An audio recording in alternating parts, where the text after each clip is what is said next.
क्योंकि अगर हेमंत सोरेन को बीजेपी से गठबंधन करना रहता ना, तो वो उतना प्रकरण कि दिल्ली से मुख्यमंत्री का गायब हो जाना, फिर मुख्यमंत्री का बाइकार आना, फिर जेल जाना, वो अगर हेमंत सोरेन को करना रहता तो वो नहीं करते। तो आखिर आप मान लीजिए कि जयराम महतो के पास संख्या बल रहा, एक आदमी को हेमंत सोरेन सरकार में उप मुख्यमंत्री का पद दिया जाए तो कांग्रेस का बैठ के नोचेगा, आरजेडी बैठ के नोचेगा, वाम दल जो भी है उस बर्दाश्त करे।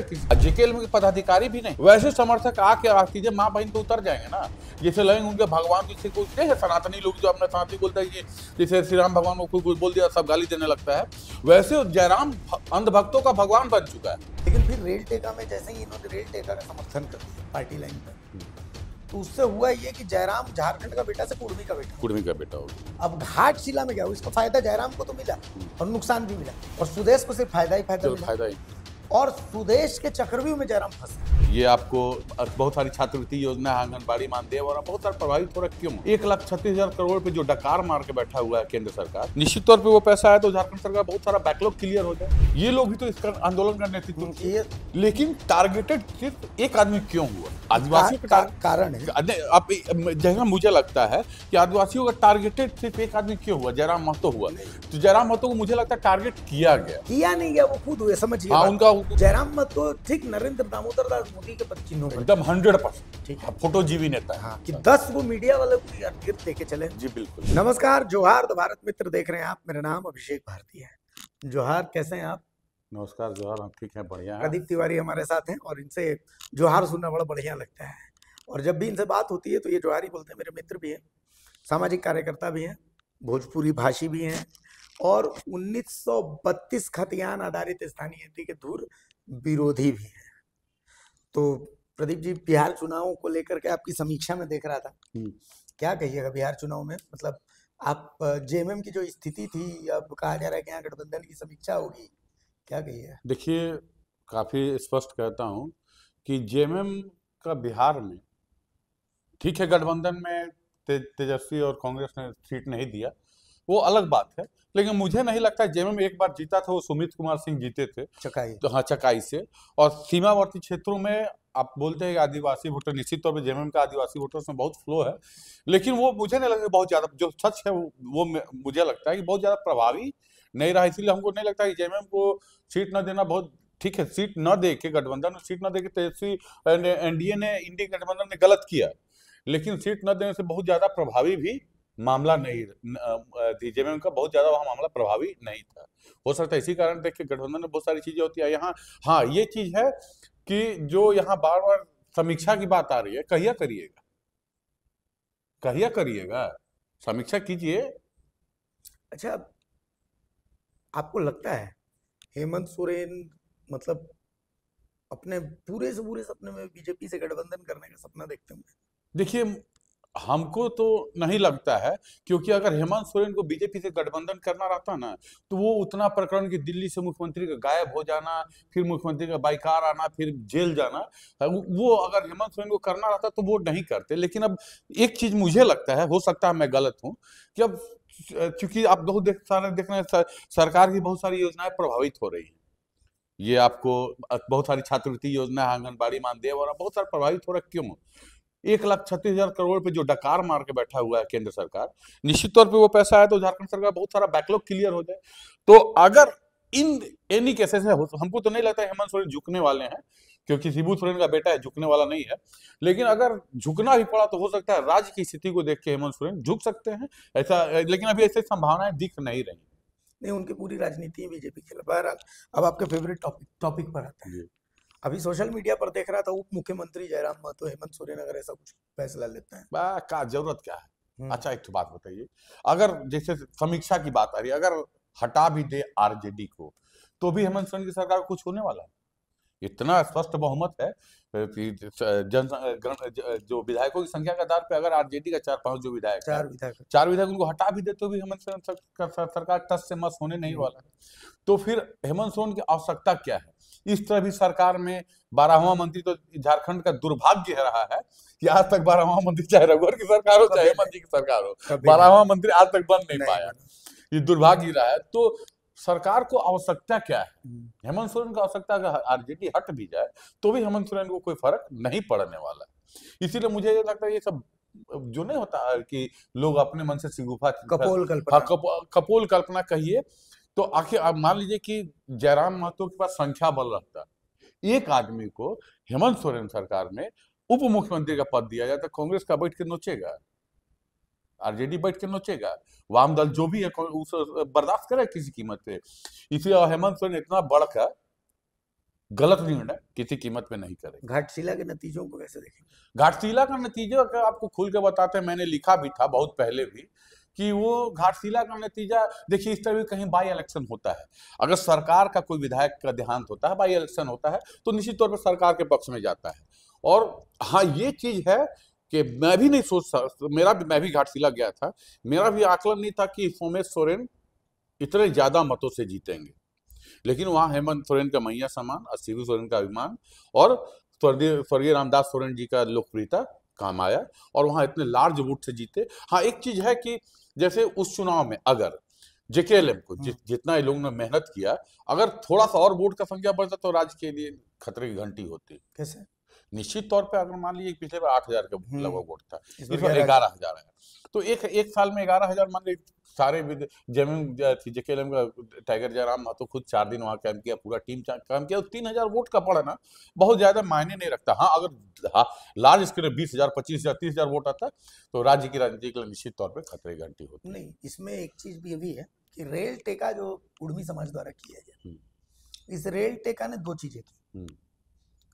जयराम महतो इस रेल टेका से पहले झारखंड का बेटा था जी, सूर्य हांसदा वाले प्रकरण के बाद तो जयराम मतलब सार्वभौमिक हो गए थे कि भाई एकदम मतलब हर जगह जयराम जयराम। लेकिन फिर रेल टेका में जैसे ही इन्होंने रेल टेका का समर्थन कर दिया पार्टी लाइन पर, तो उससे हुआ ये कि जयराम झारखंड का बेटा से कुर्मी का बेटा हो गया। अब घाटशिला में क्या हुआ, इसका फायदा जयराम को तो मिला और नुकसान भी मिला, और सुदेश को सिर्फ फायदा ही मिला, और सुदेश के चक्रव्यूह में जयराम फंसे। और घाटशिला में 3,000 वोट जो बढ़ा, ये तो ऐसा हुआ कि कुड़मुई वेट तो एक साथ एक मुश्त इनको गिरा, लेकिन जो एसटी वोट था वो सब जो मिलना चाहिए तो वो सब नहीं मिला जी।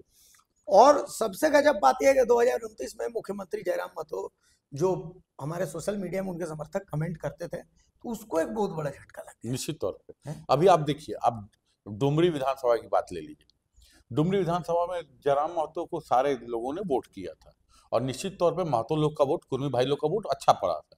अब डुमरी विधानसभा आदिवासी बहुल क्षेत्र भी है, ठीक है, मुस्लिम भी काफी है। तो पहले जयराम था आदिवासियों का भी नेता था, जो 1932 की बात करता था, ठीक है। लेकिन हमको एक बात बताइए ना, ये जो रेल टेका आंदोलन, ठीक है, सभी को कुर्मी भाई लोग अपना आंदोलन, अपना हक के लिए आंदोलन किए, सभी को करना चाहिए, लेकिन ये रेल टेका आंदोलन में जयराम महतो का पैर टूटा हुआ था, आपने देखा, वो चंद्रपुरा गए थे और शायद कहीं एक जगह और गए थे। लेकिन सुदेश जी, वो थे तिवारी महतो, गालीवाज विधायक जो है वो तिवारी महतो, चंद्रप्रकाश चौधरी जी, आदरणीय चंद्रप्रकाश चौधरी जी, आदरणीय लंबोदर महतो जी, ये लोग भी तो इसका आंदोलन का नेतृत्व किए। लेकिन टारगेटेड सिर्फ एक आदमी क्यों हुआ? आदिवासियों का कारण है। आप जैसा मुझे लगता है कि आदिवासियों का टारगेटेड सिर्फ एक आदमी क्यों हुआ? जयराम महतो हुआ। तो जयराम महतो को मुझे लगता है टारगेट किया गया, किया नहीं गया, वो खुद हुए, समझिए। हाँ, उनका क्या होता है कि वो सोशल मीडिया से ये नेता उपजा जी, बिल्कुल ठीक है, सोशल मीडिया से ऐसे उपजा कि भाई भाषा आंदोलन और कि बाहरी भाषा नहीं चल, तो यहाँ से इनकी राजनीति की शुरुआत होती है। जयराम महतो ठीक नरेंद्र दामोदर दास मोदी के चिन्हों पर एकदम 100% ठीक है, फोटोजीवी नेता है। हाँ, कि 10 को मीडिया वाले को इर्द गिर्द लेके चले जी, बिल्कुल कि भाई ठीक है। और नो डाउट देखिए, उस लड़के में पोटेंशियल है, पोटेंशियल भी है, निश्चित तौर पे इस चीज को इनकार नहीं किया जा सकता है। तो नब्ज पकड़ा, दर्द उनके अंदर भी था कि भाई विस्थापन का दर्द है, ये है, वो है, फलाना ठिकाना, सारी चीजें हुई, सहमत है उससे। अब यही चीज फायदा पहुंचे तो यही चीज वहां नुकसान पहुंचा कि भाई पारसनाथ में जयराम ही पहुंचा, पारसनाथ स्टेशन, जबकि वहां पर नागेंद्र महतो भी पहुंचे थे, जो बगोदर के विधायक नागेंद्र महतो भी पहुंचे थे, लेकिन चूंकि वो 10 को यूट्यूब और उसको लेके नहीं चलते हैं, तो उनका उतना प्रोजेक्ट नहीं हुआ। सुदेश महतो भी आपका मुरी स्टेशन में रोकने के लिए पहुंचे ना, देवेंद्र नाथ महतो टाटी सिलवे स्टेशन पहुंचे, और उसके बाद फिर उमूरी स्टेशन भी गए, लेकिन वो भी इतना नहीं चले। लंबोदर महतो, चंद्रप्रकाश चौधरी, जगेसर बिहार खुद सांसद खड़ा होकर ट्रेन रोक रहे थे, सब किए, लेकिन चूंकि 20 को सोशल मीडिया वाला को नहीं चले। और अंधभक्ति बहुत खतरनाक होती है, उसकी तो सीमा नहीं खतरनाक है। आप मतलब सीधा एक सीट के आधार पर नेक्स्ट सीएम जब किसी को बना दिए, एक सीट के आधार पर नेक्स्ट सीएम बना दिया और उसी एक सीट के आधार पर एक पार्टी को आपने खत्म कर दिया, ना वो खत्म, फिनिश, टाटा बाय बाय। तो उसी समय आप समझ लीजिएगा आप अंधभक्ति के चरम एकदम चरम पे पहुंच चुके। देश के लिए भी वही खतरा है और झारखंड के लिए भी वही खतरा है। बहरहाल तो इम्फेसिस जयराम पर रहा, तो एसटी समाज तो उसका विरोध कर गया। लेकिन आपको लगता है अब जयराम की राजनीति जो है बनिस्पत की झारखंड बचाने से ज्यादा फोकस है डुमरी बचाने में। आप देखिए, मैं आपका अभी अंधभक्ति वाली आपने बात कही, अगर आप कोई भी व्यक्ति गलती से भी या जानबूझकर भी जयराम महतो के खिलाफ एक पोस्ट कर दे, ठीक है, जैसे कोई भी सोशल मीडिया इन्फ्लुएंसर एक पोस्ट कर दे, आप देख लीजिए उसमें उसके समर्थक, जयराम महतो के समर्थक ना, वो भी समर्थक कैसे मैंने इसको रीड किया, वैसे समर्थक जिनको जयराम महतो पर्सनली नहीं पहचानता है, आज जेकेएल में पदाधिकारी भी नहीं, वैसे समर्थक आके आती माँ बहन पे उतर जाएंगे ना, जैसे लगेंगे उनके भगवान, जैसे कोई देखे सनातनी लोग जो अपने सनातनी बोलता है कि जैसे श्री राम भगवान को कोई बोल दिया सब गाली देने लगता है, वैसे जयराम अंधभक्तों का भगवान बन चुका है और वैसे लोगों का भगवान बन चुका है। जो लोग देखिए अभिषेक भाई, मैं शुरू से बोलता था, मैं तार्किक बातें करता था, मैं शुरू से बोलता था जयराम का मुद्दा क्या 1932 पर भोजपुरी भाषा नहीं चलती, बाहरी भाषा नहीं चलता। मैं शुरू से क्या बोलता था कि भाई डोमिसाइल जो बाबूलाल मरांडी के समय 1932 को हाईकोर्ट ने ये टर्न डाउन कर दिया कि भाई हम खतियान को आधार, स्थानीयता का आधार नहीं बना सकते। माननीय मुख्यमंत्री जी भी अपने वो क्या कहते चुनावी घोषणा पत्र में दिए थे, लेकिन विधानसभा में उन्होंने कहा ना कि अगर हम पास करके भेज देंगे तो कानूनी रूप से अभिषेक भाई 1932 को लागू कराने के लिए आपको लोकसभा से पास कराना पड़ेगा। अगर मान लिया इन्होंने राज्यसभा से राज्यपाल को भेजा, राज्यपाल ने लोकसभा में भेजा, लोकसभा में सरना बिल पड़ा हुआ है ना, देखिए उनके भक्त समझते हैं, जयराम के भक्त, मैं खुल के आपको बोल रहा हूं, जयराम के भक्त समझते नहीं कि 1932 प्रैक्टिकली पॉसिबल नहीं है। क्यों नहीं? जयराम में उसकी टीम जाती है, हाईकोर्ट ने डिनाइड किया ना, आप सुप्रीम कोर्ट भी जा सकते हैं, लेकिन सुप्रीम कोर्ट कोई नहीं जाएगा अभिषेक भाई, केवल 1932 और भोजपुरी के नाम पर राजनीति होगी। और ये उनके लोग समझते हैं। आज तक एक बात बताइए ना, छोटा भाई जयराम महतो, छोटा भाई बोलता हूँ, खुल के बोलता हूँ, झारखंडी संस्कृति वाली बात बोलता हूँ कि कितनी बार विधायक बनने के बाद आपको तो राजभवन से वापस हुआ था ना, आपको राजभवन धरना में बैठना चाहिए था ना। अगर आप 1932 के प्रति सच्चे दिल से ये होते तो आपको तो भूख हड़ताल कर देना चाहिए था, राजभवन से क्या पास कीजिए। महामहिम राज्यपाल महोदय भी आपसे बड़ा अच्छा गुटरगू होता है। अब तो हर दूसरा दिन पहुंच जाते हैं। अब वही तो हमको समझ में आता है कि ये तो देवेंद्र महतो जो है वो तो राज्यपाल को विधायक बदल लिया है। जब मन करता है कोई भी चीज को लेकर, अरे राज्यपाल की भी एक गरिमा होती है, आम आदमी नहीं मिल सकते हैं, और कहे कि जेकेएल का पदाधिकारी मिल सकता है, तो उन बातों पे खैर अभी नहीं जाना। तो मैं वही बताऊं, अंधभक्ति इसकी बहुत, और आगे अगर अभी मेरा आकलन, मेरा व्यक्तिगत आकलन है कि डुमरी विधानसभा में लगभग 20 से 25 हजार आदिवासी वोटर ने जयराम महतो को वोट किया था। अगर आज किसी कारण उपचुनाव हो जाए या आगामी चुनाव में वो 25,000 वोटर तो आपको वोट देने से रहे, क्योंकि आपने अपना हुलहुली करके और अपने यूट्यूबर को सेट करके आपने ये परसेप्शन लोगों में फैला दिया कि आप महतो के नेता बन गए, कुर्मी के नेता बन गए। जबकि झारखंड में आप देखिए, स्वर्गीय सुधीर महतो जी थे, शेरे शिवा महतो जी थे, आदरणीय स्वर्गीय टाइगर जगन्नाथ महतो जी भी थे, सुदेश महतो। कुर्मी के नेता आप ही बन पाइएगा। कुर्मी जात जो है नहीं बोलना चाहिए, कुर्मी जात बेंग है, 50 को बेंग को एक तराजू आप तोल सकते हैं। ये देखिए ना आप, मतलब कितनी अभी झारखंड में सबसे कुर्मी वोटर की संख्या कितनी परसेंट है? कहते तो हैं सबकी 24-25% है ना। और बिहार में कितना परसेंट है? बिहार में तो और ज्यादा होगा। बिहार में आप देखिए 2 से 3% शायद दिखाता है, जो भी हो, झारखंड से कम है। नीतीश कुमार कितना साल से मुख्यमंत्री है बिहार में? अब तो खैर रिकॉर्डे बना। आप ये देख लीजिए कि बिहार में एक कुर्मी का नेता, मैं जाति की राजनीति कभी नहीं करता हूँ, कुर्मी का नेता, जिसको यहाँ पे भी कुर्मी लगभग वही माना जाता है, एक कुर्मी का नेता कितने साल से मुख्यमंत्री है? मतलब वो कोयरी वाला कुर्मी? हाँ, कोयरी वाला कुर्मी है, तो कितने साल से मुख्यमंत्री? अब तो 15 साल 10वीं बार मुख्यमंत्री। यहाँ आप देख लीजिए, यहाँ अगर कुर्मी वोट बैंक एक तरफा चल जाए तो किसी की ताकत है सरकार कोई दूसरा बना लेगा। ये लोग पहले लोग लड़ता था बाहरी भीतरी से। पहले प्रदीप तिवारी सबसे बड़ा दुश्मन था, सबका दुश्मन था। अब मैं आपको बता रहा हूं, उसका बहुत खमियाजा भी मुझे भुगतना पड़ा है। उन बातों पे हम लोग बाद में जाएंगे, खमियाजा बहुत भुगतना पड़ा है। लेकिन अभी ये लोग पहले आपस में अब लड़ रहा है, आदिवासी और कुर्मी में। पहले उससे फरियाल, उसके बाद फिर हम लोग से लड़ना। झारखंड की राजनीति तो यही है बॉस, कभी बाहरी भीतरी, कभी हिंदू मुस्लिम, और कभी अब देखिए, मैं बोल रहा चाहिए, दुर्भाग्य है अभिषेक भाई कि आप एक भी एग्जाम कितना दिन से कंडक्ट नहीं करा पाए। तो इस झारखंड हमको लगता है कि तकलीफ होता है इस सब चीज से कब उबर पाएगा। और सुनिएगा, उरांव और मुंडा के बीच में लड़ाई हुई। कल एक बयान देख रहे थे तो उसमें ग्लैडसन डुंगडुंग है, तो ग्लैडसन डुंगडुंग बोल रहे हैं उरांव तो रोहतास से हैं, तो जाके पहले रोहतास में अपना अधिकार मांगिए, उसके बाद यहाँ इतिहास। अब ये वो नया नया सुन लीजिए, आई सब को हमको लगता है ना, मैं खुल के बोलता हूँ, कन्वर्टेड नॉन कन्वर्टेड ये सारी लड़ाई जो है मुझे लगती है राजनीति से प्रेरित है। अब मान लीजिए साधारण सी बात है, कुर्मी भाई लोग अपना अधिकार मांग रहा है किससे? केंद्र सरकार से, राष्ट्रीय जनजाति आयोग से। हमको लगता है कि वहां से 2 बार रिजेक्ट भी हो चुका है, ठीक है। तो भाई अगर वहां पे तो पढ़ा लिखा लोग बैठा हुआ है ना भाई, कई वो आईएएस, पूरा देश का सबसे सीनियर आईएएस ना सब, वो अगर मान लीजिए कुर्मी को एसटी का दर्जा दे भी देता है तो आदिवासी समाज उसके खिलाफ सुप्रीम कोर्ट, हाई कोर्ट भी जा सकता है। अब वो राष्ट्रीय जनजाति आयोग तो पहले ये देखेगा कि इसको हमको एसटी का दर्जा देने से किसी का हकमारी हो रहा है कि नहीं। इंतजार करते लोग, क्या जरूरत है इतना आंदोलन करने का यार, वहां से आ जाता, अगर दे देता तो आप हाईकोर्ट में जाके, सुप्रीम कोर्ट में जाके स्टे लगवा सकते थे। आप लोग आंदोलन का मतलब कि समर्थन नहीं करते? नहीं, हम देखिए, अब मैंने खुद से बोला, मैं कुर्मी लोग जो रेल टेका की मांग करते हैं, मैं तो बोला कि हाँ भैया, हमसे कोई पूछा था, कुछ लोग पूछे था, हम बोले हाँ भाई, जो झारखंड के सरकार में, लोकतंत्र में किसी को भी अपना आंदोलन करने का अधिकार, अपने हक के लिए आंदोलन करने का अधिकार, जैसा हमने किया था, तो उसको तो नैतिक समर्थन था। लेकिन अब ये जो विरोध हो रहा है, विरोध में इतना बुरा कब लगता है कि आप सोशल मीडिया में देखिए, ये उसको गाली दे रहा है, वो उसको गाली दे रहा है, तो ये इतना तो नहीं गिरना चाहिए ना बॉस, इतना गिर के राजनीति नहीं करनी चाहिए। अच्छा, एक आपसे हम सवाल अभी पूछेंगे, दिल से बताइए जी। आप बिहार का भी हिस्सा थे, अविभाजित झारखंड जो था जी, और अब 25 साल के झारखंड को भी देखें जी, कौन बेहतर लगता है? बिहार में जब आप थे तब अच्छा लगता था कि अभी आप 25 साल का झारखंड हुए तब? देखिए, जब बिहार में था, जिस समय बिहार का ये उपराजधानी था, हाँ, उपराजधानी था, जब झारखंड अलग हुआ था, उस समय मैं पढ़ाई कर रहा था, मैं ग्रेजुएशन में था, उसमें छात्र राजनीति में था। तो और उस समय इवन मैं आपको बता दे रहा हूँ कि झारखंड अलग राज्य का आंदोलन में एकाध लाठी हम भी खाए थे, उतना बुद्धि नहीं था। मतलब विरोध कर रहे थे? नहीं, अलग अलग राज्य का मांग कर रहे थे। अब आप देखिए, लोग बोलते हैं, आप गूगल कीजिए, झारखंड अलग राज्य का आंदोलन में सबसे पहला शहीद का नाम जानते हैं क्या है अभिषेक जी? क्या नाम? मानिक चंद्र झा।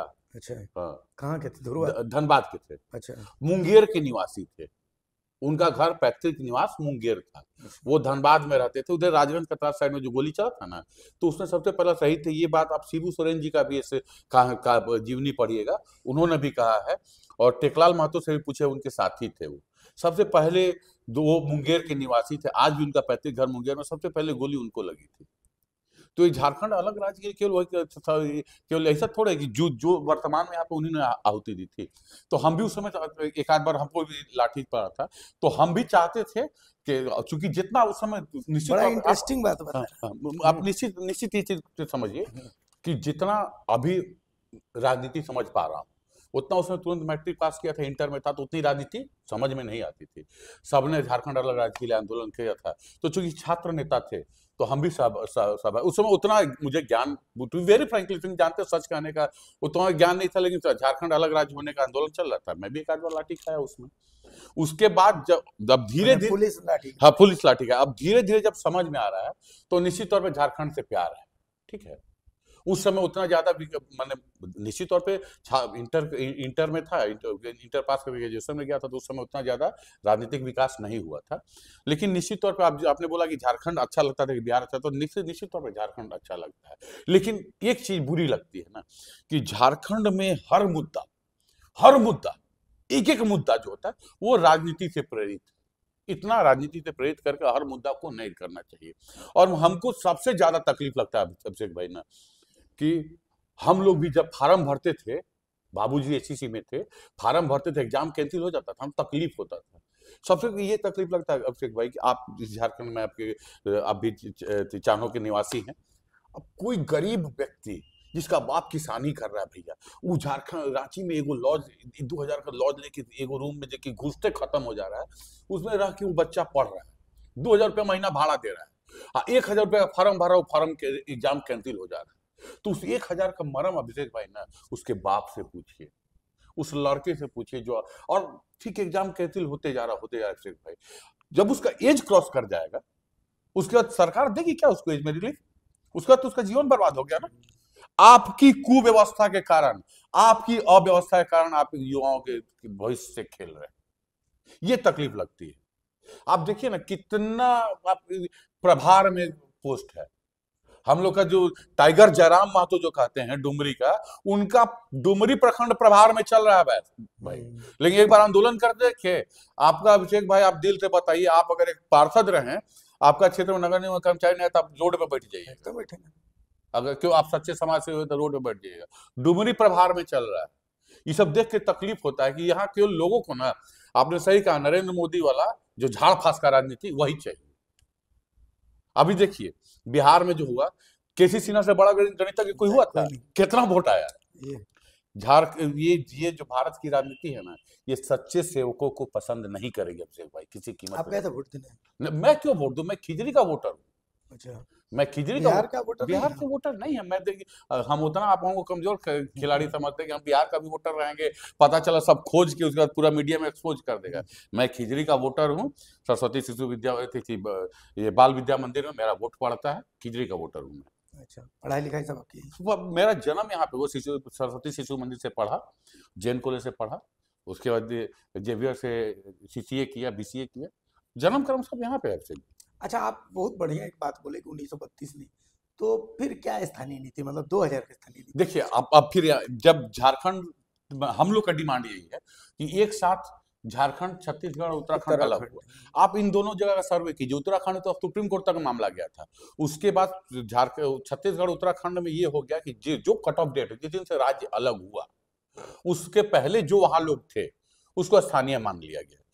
सुप्रीम कोर्ट में इसके खिलाफ लोग, माने उत्तराखंड में इसके चैलेंज किया गया, लेकिन सुप्रीम कोर्ट ने भी उस निर्णय को यथावत रखा कि जो, तो भाई हम वही मानते हैं कि विवाद खत्म हो, जिसे रघुवर दास जी ने वन डे में, याद है 1985 मैं पूरा प्रक्रिया का अध्ययन किया मैंने, डेट मुझे नहीं याद है, जिस दिन कैबिनेट था उसके एक दिन पहले रात में उन्होंने इस चीज को रीड किया। दूसरा दिन सुबह सभी अपने समर्थक जो गठबंधन दल थे उनके नेताओं को घर में बुलाया, उनसे सबसे सहमति लिया और कैबिनेट से एक दिन में पास कर दिया कि 1985 के पहले जो लोग थे उनको, जबकि निश्चित तौर पर अभिषेक भैया ये निर्णय बैल के गले में घंटी बांधने वाली थी, लेकिन रघुवर दास ने वो डेयरिंग दिखाया। ठीक है, वो डेयरिंग दिखाया। और तो यार ठीक है, हम तो मान दे कट ऑफ डेट मत मानिए, रघुवर जी का ये रेगुलर रहने दीजिए ना, क्योंकि देखिए उसी के बल पे कई बार एग्जाम भी कैंसिल हो जा रहा, बहुत सारी योजनाएं बाधित हो जा रही है, तो उसी को रेगुलर। और ये बात अभिषेक भाई आप समझिए कि 1900, मैंने भी कई वकीलों से भी राय लिया, कई बार हम लोग दिल्ली भी गए इसके लिए, 1932 को सर्वमान्य बनाना और लागू करवाना आसान नहीं है। अगर मान लीजिए आप लोकसभा से भी पारित करवा देते हैं तो 9th शेड्यूल में शामिल करवाना पड़ेगा। अब 9th शेड्यूल को भी आप सुप्रीम कोर्ट में चैलेंज कर सकते हैं, तो ये जो बहुत टेढ़ी खीड़ी है, प्रैक्टिकली पॉसिबल नहीं है। राज्य को सर्वमान्य, हेमंत जी को सर्वमान्य जैसे रघुवर जी ने किया, उसी तरह सर्वमान्य एक तिथि घोषित करके इस राज्य को इस सब चीजों से आगे बढ़ाना चाहिए। ठीक, चलिए बहुत शुक्रिया, बहुत बहुत धन्यवाद। मुद्दों पर हमने बात करी जी, और बहुत दिल से बात करी। अब देखिए होता क्या है ना अभिषेक जी कि आप वास्तव में झारखंड के बारे में आप सोचिएगा ना तो आपको तकलीफ होगा कि हाय रे हमर सोना, झारखंड आज राजनीति के चक्कर में कहां जा रहा है। और देखिए हम खुल के बता रहे हैं, हमको तो इतना जो ये 1932 का विरोध करने के लिए इतना प्रताड़ना झेलना पड़ा अभिषेक भाई ना, इतना मैंने कि मैं अब ऑफ द रिकॉर्ड आपको बताऊंगा कि इतना डिस्टर्बेंस हुआ। और ये कि हम बाहरी हैं, अरे भैया हम बाहरी नहीं हैं, आपके कहने से हम बाहरी नहीं होंगे। सरकार हमको बाहरी कहे ना, कानून हमको बाहरी कहे ना, आप कौन है हमको बाहरी कहने वाले? अब देखिए आप भोजपुरी का विरोध करें, भोजपुरी के ठीक है, भोजपुरी में असली गाने हैं लेकिन अच्छे गाने भी तो है। कौन सा विधायक हम बता दें झारखंड में कौन सा राजनेता किसी कार्यक्रम में जाता भोजपुरी गाना नहीं बता, बोलता बंद कर दो। जयराम अभी गया था ना, ठीक है, मैं उस मुद्दे पे नहीं जाना चाहता, प्रचार करने गया बिहार में, प्रचार करने कोई भी जा सकता है उसमें, ठीक है, आपका अपना पॉपुलरिटी, आप भाई अमेरिका चल जाइए प्रचार करने, कोई दिक्कत नहीं है। लेकिन वहां जब जयराम गया और उसका हाथ उठा के एक व्यक्ति भोजपुरी में गाना गा रहा है, जयराम को विरोध करना चाहिए था, करना चाहिए था कि नहीं? तो अगर आप वहां आपने विरोध नहीं किया, इसका मतलब आप दिखावा कर रहे हैं, आप राजनीति कर रहे हैं। अब मोदी जी पे आप ले लीजिए, मोदी जी आज तक मां का थी नहीं किए, पिंडदान नहीं किया, चुनाव समय आए वहां पिंडदान करने, तो वो दिखावा है। उस चीज को आप समझिए कि वो दिखावा है, और लोगों को ना दिखावा से ऊपर उठना पड़ेगा। बस यही आपको कहना था। चलिए, बहुत शुक्रिया आपका। धन्यवाद हम आपका, लोगों आपके की दर्शकों मुलाकात हुई और बहुत दिल से बातचीत हुई और अच्छा लगा आपसे बातचीत करके। धन्यवाद आपके और बहुत आपके दर्शकों शुभकामनाएं को। आपको। तो ये प्रदीप तिवारी थे, तमाम मुद्दों पर तसल्ली से बातचीत हुई। असल में आज हम चाय पीने के लिए बैठे थे, तो हमें लगा कि आपसे बातचीत करनी चाहिए, क्योंकि ये तो भारत मित्र है। यहाँ पर आपको ऐसी ही खबरें मिलेंगी, पर्दे के पीछे की खबरें मिलेंगी, और वही सब बातचीत मिलेंगी जो अमूमन लोग स्क्रीन पर करने से भागते हैं। नमस्कार, जोहार। जोहार।